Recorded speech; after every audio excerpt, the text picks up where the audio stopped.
घासणीचा वापर न करता पितळी भांडी इतकी चमकतात. फक्त आणि फक्त 5 मिनिटांमध्ये पितळी भांडी क्लीन. कुठल्याही प्रकारचं महागडं केमिकल न वापरता अगदी घरगुती पद्धतीने पितळी भांडी क्लीन कशी करायची. चला ताईंनो, आजचा व्हिडिओ ना खूप छान होणार आहे बरं का. आज सगळी पितळी भांडी क्लीन कशी करायची अगदी सोप्या आणि घरगुती पद्धतीने. तर आजच्या व्हिडिओमध्ये तुम्हाला पाहायला भेटणार आहे. छान सकाळी सकाळी सगळं काम आवरलं होतं. थंडीचा मोसम, छान असं सगळं अंगण वगैरे स्वच्छ. हाय हॅलो नमस्कार. आज सकाळी सकाळीच व्हिडिओला सुरुवात करते. तर आता जवळ सण आलाय, तर चला म्हटलं आता ना स्वच्छता केलीच पाहिजे. तर कुठलाही सण असो वारा असो, आपण स्वच्छतेपासून सुरुवात करत असतो. म्हणजे अशी घराची सगळी स्वच्छता, किचनची स्वच्छता केली तर आपला सण छान असा करायला छान वाटतं. तर सगळ्यांचं माहित नाही मला, तर मी तर नेहमी कुठलाही सण येऊ काही एकदम घराची स्वच्छता टापटीपणा असतो आणि हा रोजच असतो. पण सण वगैरे आला की एकदम छान अशी क्लिनिंग, डीप क्लिनिंग असते. तर एकदम अंगण सुद्धा एकदम स्वच्छ, दररोज स्वच्छ असतं. एकदम छान असं अंगणापासून सुरुवात केली, छान असं सगळं क्लिनिंग झाली सकाळपासून अंगणाची वगैरे. आता घरातली क्लिनिंग करायची, किचन आता हे सगळे क्लीन करायचे. आणि हे ना एक 10 ते 15 दिवसांनी सगळी भांडी क्लीन करावे लागतात.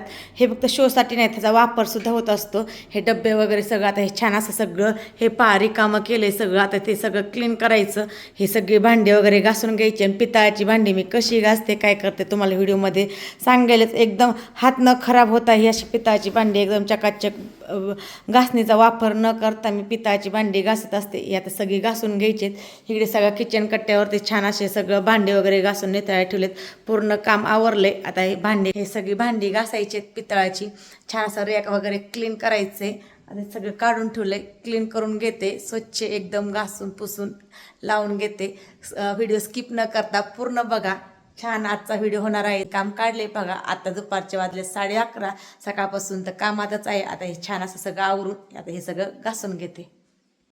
सगळी पितळाची, तांब्याची भांडी ना मी एका जागेवरती चला बाहेर नेऊन मांडली होती. एका जागेवर बसूनच घासणार होते सगळे. तर दरवेळेस ना मी किचनमध्येच घासत असते, पण ह्या वेळेस ना सगळी भांडी बाहेर नेली होती. चला म्हटलं पल्लवी शाळेत गेली ना मग अशी कामं करायला ना अजिबात त्रास होत नाही. मग ती ना खूप मध्ये करते, मला घासायचे असं तसं. मग तिला शाळेत तिचं आवरून दिलं आणि चला म्हटलं आता घासायची. आणि आजची भांडी ना मी एकदम फिल्टरच्या पाण्यामध्ये घासणार होते बरं का. आपण जे पाणी पितो ना फिल्टरचं, त्या पाण्याने मी भांडी घासणार होती. तर पितळाची, तांब्याची भांडी आहेत ना फिल्टरच्या पाण्याने मी फर्स्ट टाइम घासत होते, पण इतका डेंजर रिझल्ट आला ना काय सांगू तुम्हाला. अजिबात भांड्यांना पुसाव सुद्धा लागला ना. तुम्ही व्हिडिओमध्ये पुढे बघतालच.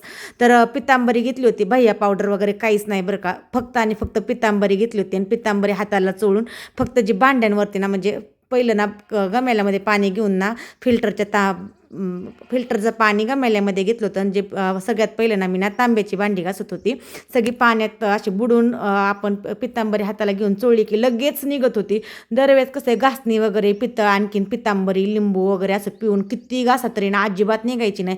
पण फिल्टरच्या पाण्याने चमत्कारच केला बरं का. इतकी क्लीन अशी भांडी निघली ना, अजिबात डाग वगैरे नाही, काही नाही. झटपट पटापट अशी भांडी निघली. थोडीशी पितांबरी हाताला घेऊन प्रत्येक भांड्याला अशी चोळू घेतली आणि एकदम क्लीन अशी ना फिल्टरच्या पाण्यामध्ये धुली बरं का. आणि सगळ्या म्हटलं चला आधी ना पितळाची भांडी बाजूला ठेवली, तांब्याची भांडी सगळी घातली. तर तांब्याची पण ग्लास, तांबे, मग वगैरे खूप सारे भांडी आहेत ना, ते ना पाणी प्यायला पण लागतात. तर दररोज पण अशी घासत असते. पण डेली ना असं बोरच्या पाण्याने घासून ना खराब होतात ना, मग कधीतरी असे पाणी साचून मी ना फिल्टरच्या पाण्याने निघत असते. पण अगदी म्हणजे इतका 100% रिझल्ट लागला फिल्टरच्या पाण्याने. तर खरोखर आज समजलं की फिल्टरच्या पाण्यात आणि ना खरोखर बोरच्या पाण्यामध्ये किती क्षार आहेत ते. तर एकदम क्लीन अशी चकाचक भांडी निघली. आणि कसे तांब्याचे कळशी वगैरे ना देवी बसवण्यासाठी मी अशी पाणी भरून ठेवते ना, खूप खराब झाली होती. पण आज एकदम क्लीन अशी निघली. आणि एकदम पटपट एका भांड्याला एक मिनटंसुद्धा लागला नाही घासायला. चोळली की निघायची, चोळली आणि दोघींनी दुईकून ना सगळी झटपट केली बरं का भांडी घासली. नेहमी तर किचनमध्येच अशी घासत असते उभा राहून, पण आज निवांत असं घासायला मिळाली. आणि ना पल्लवी नसल्यामुळं तर एकदमच छान वेळ भेटला.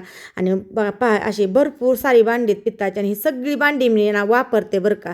आणि म्हणतात ना तांब्याच्या पित्ताच्या भांड्यामध्ये जेवण केलं तर चांगलं असतं. आणखी माझ्याकडं पितळाचा हांडासुद्धा आहे. उन्हाळ्यामध्ये ना पितळाच्या हांड्यामध्ये पाणी ठेवलं ना तर डेऱ्यापेक्षा गार राहतं आणि पिलेलं पण चांगलं असतं.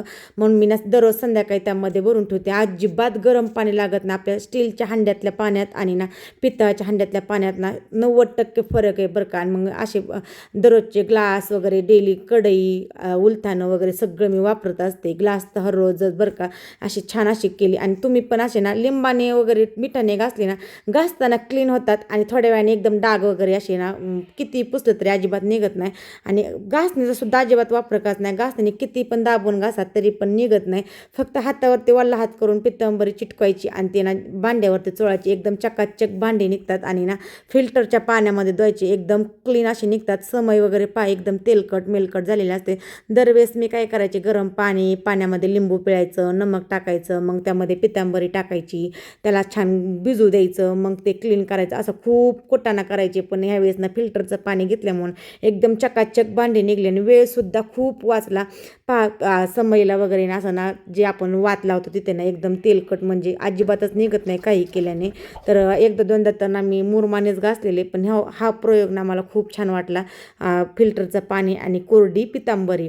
तर तुम्ही पण एकदा करून पहा, तुम्हाला कळेल की किती छान असे भांडे निघतात. तर दोघींनी दुईकूंना छान अशी भांड्याची क्लीन केली. एक अर्धा पाऊण तासामध्ये तर दोघींनी छान अशी भांडी क्लीन केली, वाळवली आणि पुसायची तर काही गरजच नाही लागली बरं का. भांडी घासल्यानंतर परत पुसणं कोरडी करणं खूप झंझट असते पितळाच्या आणि तांब्याच्या भांड्याला. पण आज ह्या ना फिल्टरच्या पाण्याने खूप असं म्हणजे वेळ वाचवला आणि छान अशी दोघींनी भांडी क्लीन करून घेतली.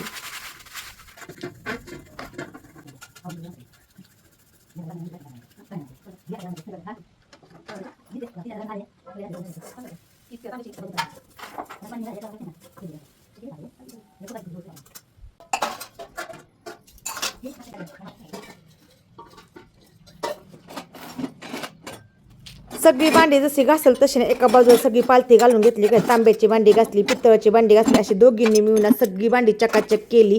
तर सगळी भांडी फायनली क्लीन करून झाली बरं का. पहा किती सुंदर अशी वेगवेगळी एकदम अशी ना चकाचक भांडी निघलीत. अजिबात त्याला मी कपडाने पुसलं नाही. सगळी छोटी मोठी भांडी एकदम क्लीन निघली. आणि ह्याचा ना प्रयोग म्हणजे ना फिल्टरच्या पाण्याचा फरक आहे बरं का. एकदम चकाचक. एकही भांडा मी पुसलं नाही. दरवेळेस अशी ना घासण्यापेक्षा पुसण्याला जास्त वेळ लागतो. तर सगळी भांडी छान अशी क्लीन करून घेतली, वाळली. आणि मग मी शेतामध्ये जाणार होते ना, मग शेतामध्ये जायच्या आधी सगळी भांडी मी ना घरात नेऊन ठेवली.